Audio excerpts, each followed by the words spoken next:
Bukas na babasahan ng sakdal si Janet Lim Napoles para sa kasong serious illegal detention.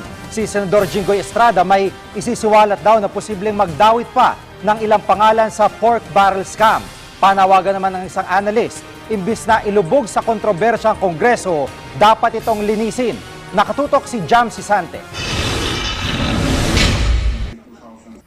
Pinag-iisipang maigi ni Senador Jinggoy Estrada ang privilege speech na ibibigay niya sana noong nakarang linggo. Kaya ipinagpaliban niya ito at itutuloy na lang daw sa mga susunod na araw. I'm still thinking about it since a lot of us are involved in, a lot of my colleagues or some of my colleagues are involved.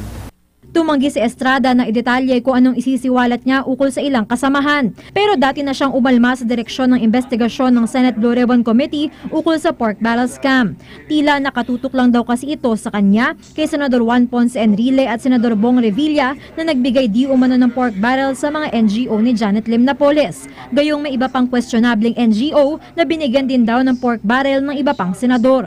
Sabi ng isang political analyst, sakaling may pangalanan si Estrada na iba pang mambabatas na sangkot sa pork barrel scam, makakabuti ito sa Senado bilang institusyon.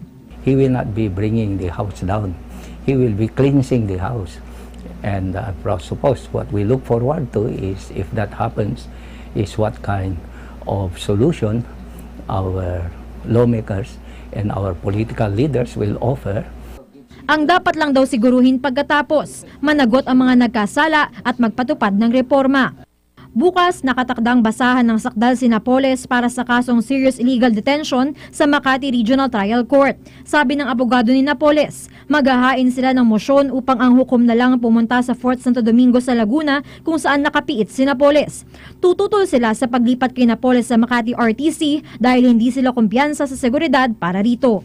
Jam Sisante, nakatutok, 24 oras.